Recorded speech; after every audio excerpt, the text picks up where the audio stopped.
So the first customer I wanted to chat with is Tom Mullen of DVELP, who did that work with the NSPCC we heard about earlier. So please welcome up Tom. Give it up for Tom.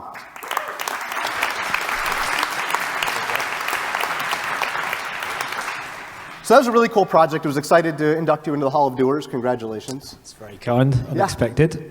So first of all, tell us a bit about the Baby Steps program and how you got involved. Sure.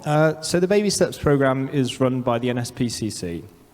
It aims to provide perinatal advice and support to hard-to-reach mums throughout the UK.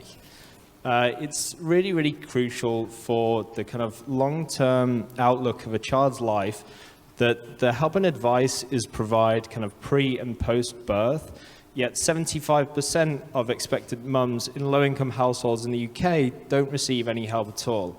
So the NSPCC are working extremely hard to bridge that gap with the Baby Steps program. And so how did you get involved? It was rather serendipitous. My wife and I were days away from the arrival of our first child. Congratulations. Thank you. And I received a call from the Twilio team introducing me to the NSPCC.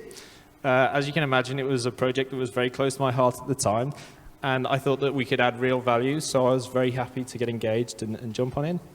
Gotcha. So now they had like certain ideas about how they want to do this, but they also had a lot of constraints on what they could do given the personal nature of things. So what were some of the unique requirements of this project? Yeah, so there's two key constraints really. One of those was kind of regulation. They're children's charity, so very heavily regulated, specifically around how they handle data. And in this case, it's very sensitive data in the communications that they have between the expectant mums. So that was a big challenge. The second thing was that these hard-to-reach mums are, in fact, quite hard to reach.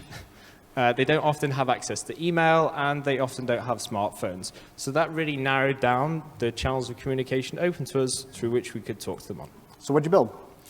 There was two things that we built. Now, we understood that these hard-to-reach mums were 4 times more likely to engage via SMS than any other medium. So with that in mind, we worked in close collaboration with the NSPCC, Kathleen particularly, to kind of come up with 2 services.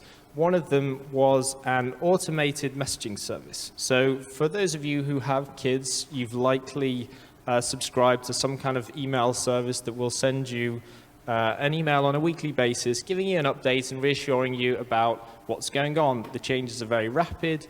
And it's it's like your kid's the size of a peanut now, right. Like those emails, yeah. Exactly, and first time around specifically, it's all very new, all very confusing.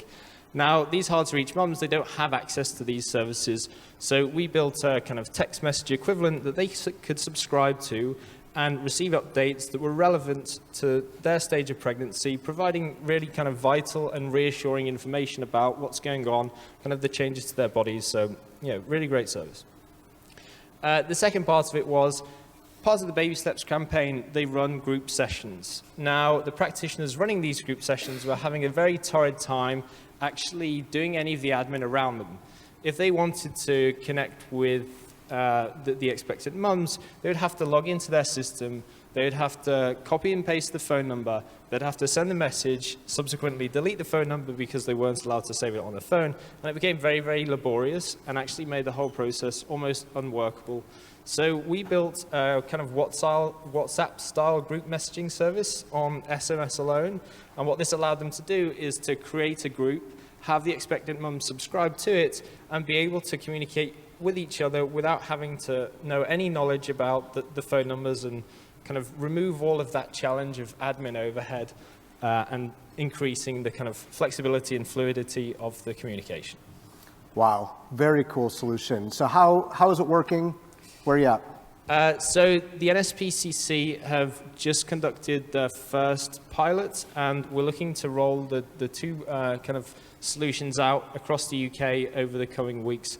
So it should be very exciting, and we're really hoping it makes a massive difference to those people who need it most. Fantastic. Let's hear it for Tom. Congratulations on both of your deliveries.